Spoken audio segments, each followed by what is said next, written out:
The setting is a vibrant wedding celebration in France, a lively, sun-drenched contrast to the narrator Mary Russell's own quiet, covert marriage to the famed detective Sherlock Holmes years before. While Holmes and Mary had married discreetly in a wintry, near-secret ceremony, her brother Damien's wedding is a jubilant affair with artists, villagers, and American jazz musicians mingling in the open air. The setting is almost carnivalesque in its color and character. Pablo Picasso studies a local woman's face with intensity. Sarah Murphy collects recipes, and blacksmiths, writers, and musicians jostle together over drinks and conversation. Among the eclectic crowd are the bride's four brothers, including the youngest, Gordon. Mary notices his attention is fixed on a pair of dark-skinned American women at the far end of the garden, one a Parisian nightclub owner, the other a newly arrived chorus girl from New York.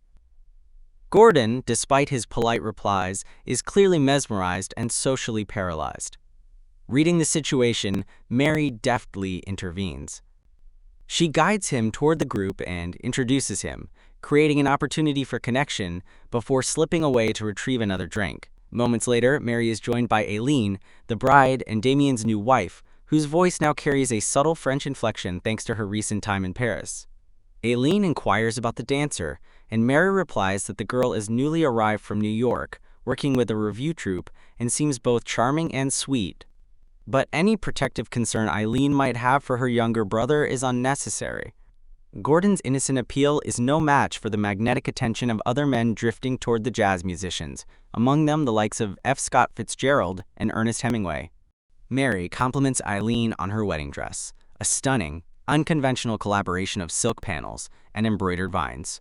Aileen confesses her mother may never forgive her for not using the family lace, but is pleased with the result. The conversation touches on Eileen's absent mother, who could not attend due to the long journey, but will see them soon for the 90th birthday of Eileen's grandmother. Christmas, however, will be spent apart. A Henning family Christmas, Aileen jokes, is too much for a new husband to endure, especially one who has been spared the spectacle of bagpipes and kilts for now.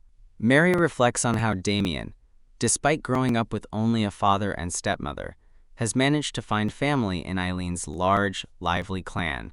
Aileen then gently turns the conversation toward Mary's own family. She knows, through Damien, that Mary's parents and brother had died, but beyond that, the details are scarce. Mary responds with detached candor, admitting that she is largely alone when it comes to blood relatives. A few distant connections remain on her mother's side, none close. Her father's parents, still alive, had disapproved of her mother and subsequently Mary herself, so she severed ties early. At the age of 15, she had left them behind with nothing but a valise and some books, choosing instead to forge a new life in England, one that eventually included Holmes, their housekeeper Mrs. Hudson, and later her half-brother Damien, his wife, and child. Aileen inquires further, asking if Mary's father had siblings. Mary reveals that he had a younger brother named Jake, whom she and her late brother had adored. Jake was a charming rogue, restless, mischievous, and disowned by the family. He sent outlandish gifts from his travels, a Maasai spear, a throwing knife, even dangerous chemicals. He would appear with black eyes and disappear, just as mysteriously, always accompanied by a whiff of chaos and affection. Mary describes her mother calling him the Knave, a term of endearment and frustration, while her father, ever responsible, would simply shake his head.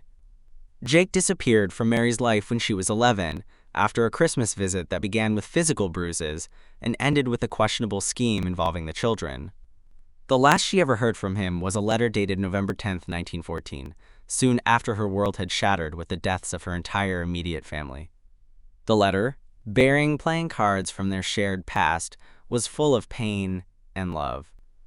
Jake wrote that he would come if she needed him, but Mary, interpreting between the lines, knew his absence meant legal trouble, and though she desperately craved a familiar presence, she never summoned him. Over the years, she'd often spotted men who reminded her of him, only to discover strangers, young men, women in suits, or photographers. She concluded that he was likely dead or imprisoned, but clung to the fantasy that he was still out there somewhere, living life to its fullest, and avoiding her only because she never asked him to return. Aileen expresses sympathy, but Mary gently deflects the sorrow, asserting that Jake lived as fully and freely as anyone could, and that's something worth toasting. The two women lift their glasses. To all the black sheep we have known and loved. Mary privately includes Damien in that tribute, reflecting that even respectable men can carry the heart of a rebel. Their conversation is interrupted when Eileen casually mentions a phone call Mary received the previous day from an unnamed man who had inquired about a city reception scheduled for the following week. The man was informed that Mary and Holmes were likely returning to England on Monday, but said he'd call again. Mary thinks little of it, assuming it's one of the odd French academics who trail after Holmes like moths to flame. The mood then shifts to joy as the newlyweds take the dance floor. Damien soon lifts their daughter Estelle into his arms, and the three of them whirl around the makeshift dance space, radiating warmth and connection. Watching them, Mary feels herself lean into Holmes beside her, seeking the comfort of physical closeness. That gesture stirs a cascade of memories. Her mother's embrace, the child she once held tightly during an air disaster, Holmes' unconscious form in her arms after an intense ordeal. These associations of touch and memory remind her that the body remembers emotion deeply. She comments on how happy Damien looks, and Holmes agrees that the couple are well-matched. When he asks what she and Eileen had talked about, she tells him they'd admired the dress, but then admits they'd also discussed family. She mentions seeing someone who looked like Uncle Jake along the road, another near sighting among many. Holmes responds with some familiarity. It's not the first time Mary has seen a phantom Jake in a stranger's form. Their attention shifts to the undercurrent of chaos at the wedding, paparazzi buzzing around hoping to photograph the titled guests.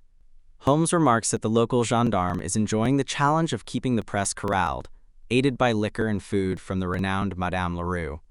Then, in a shift towards seriousness, Holmes mentions receiving a telegram from his brother Mycroft earlier that morning. When Mary, somewhat flatly, asks if it was a congratulatory note, Holmes's tone makes it clear that it wasn't. Instead, it concerns an old case that has resurfaced. Mycroft seeks consultation. Holmes has already responded, confirming the date of their return to England, but suggests they may want to leave a day earlier. Mary accepts this without argument, agreeing to pack that night and reminding Holmes to telegram their farm manager Patrick to prepare for their arrival. Holmes, ever practical, reveals he already has. She accepts his initiative with faint amusement. Being taken for granted, she muses, is better than returning to an empty pantry. As the wedding revelry continues around them, there is a quiet unity in the married couple's conversation. Even amid the joy and celebration, there is a persistent awareness of past losses, lingering questions, and looming responsibilities. Mary Russell may have lost her biological family, but she has built a resilient, albeit unconventional one of her own. And though the specter of Uncle Jake hovers in her thoughts, part myth, part memory, she draws strength from the people beside her and the life she's forged from the ashes of grief.